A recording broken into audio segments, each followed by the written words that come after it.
Hi అండి. అందరూ ఎలా ఉన్నారు? ఈరోజు మన వీడియో ఏంటి అంటే, వర్షాకాలంలో వేడి వేడిగా తినాలనిపించే టమాటో రసం.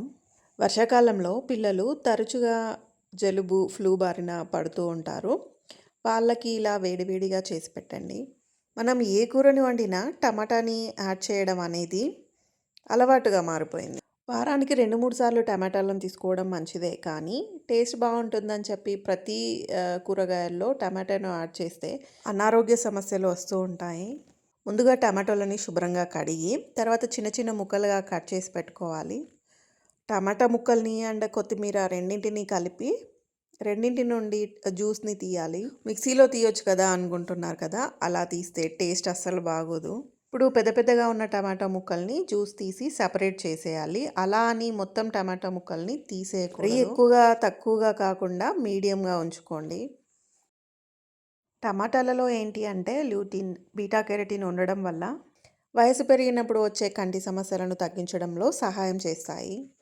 అలాగే టమాటాలో లైకోపీన్ అనే పదార్థం గుండెను రక్షించడంలో సహాయపడుతుంది. ఇది శరీరంలోని హానికరమైన కొవ్వును తగ్గించడంలో ఉపయోగపడతాయి. గుండె జబ్బులు, స్ట్రోక్, డయాబెటీస్ వంటి సమస్యల నుంచి ముప్పు తగ్గుతుంది. ఇందులో ఉపయోగించేటువంటి చింతపండు, నల్ల మిరియాలు, జీలకర్ర వంటివి ఆరోగ్యానికి ఎంతో మేలు చేస్తాయి. వీటన్నింటిలో యాంటీ ఆక్సిడెంట్స్ సమృద్ధిగా ఉంటాయి. చూసారు కదా, ఇలా సపరేట్ చేశాక వాటర్ యాడ్ చేసుకోవాలి. మనకి రసం కన్సిస్టెన్సీ వచ్చేసి ఎలా ఉండాలి అంటే అంత వాటర్ యాడ్ చేసుకోండి. ఈ మిశ్రమాన్ని స్టవ్ ఆన్ చేసి స్టవ్ పైన పెట్టిన తర్వాత పసుపు, ఉప్పు, 4 పచ్చిమిర్చీలని కట్ చేసి యాడ్ చేసుకోవాలి.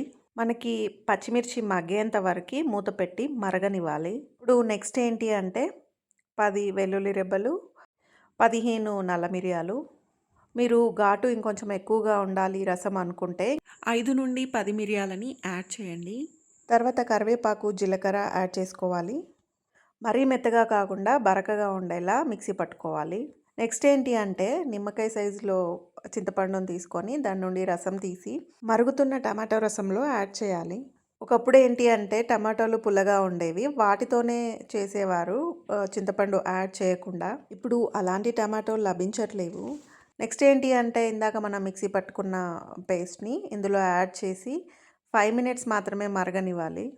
ఈ రసంకి అసలైన ఫ్లేవర్ అనేది మనకి పేస్ట్ యాడ్ చేసిన తర్వాతనే వస్తుంది.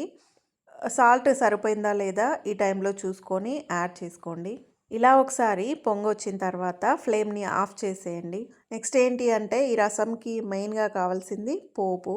ముందుగా పోపు ప్యాన్ పెట్టుకొని 2 స్పూన్స్ వరకు ఆయిల్ యాడ్ చేసిన తర్వాత మినప్పప్పు, ఎండుమిర్చి, జీలకర్ర, కరివేపాకు, ఆవాలు అండ్ ఫైనల్గా ఇంగువని యాడ్ చేసి పోపుని టమాటో రసంలో యాడ్ చేసుకోవాలి. అంతే, ఎంతో రుచికరమైన మరెన్నో హెల్త్ బెనిఫిట్స్ కలిగిన టమాటో రసం రెడీ అయిపోయింది. హోప్ఫుల్లీ మీకు ఈ వీడియో నచ్చిందనే అనుకుంటున్నాను. ఈ వీడియో కనుక మీకు నచ్చినట్లయితే తప్పకుండా లైక్ చేయండి. అండ్ మన ఛానల్ని కొత్తగా చూస్తున్న వాళ్ళు మాత్రం తప్పకుండా సబ్స్క్రైబ్ చేసుకోండి. ఆల్రెడీ సబ్స్క్రైబ్ చేసుకొని మన వీడియోస్ చూస్తున్న ప్రతి ఒక్కరికి thank you so much all for supporting us. సర్వే జన సుఖినో భవంతు. అందరూ బాగుండాలి, అందులో మనం ఉండాలి. And finally stay tuned for more cooking videos.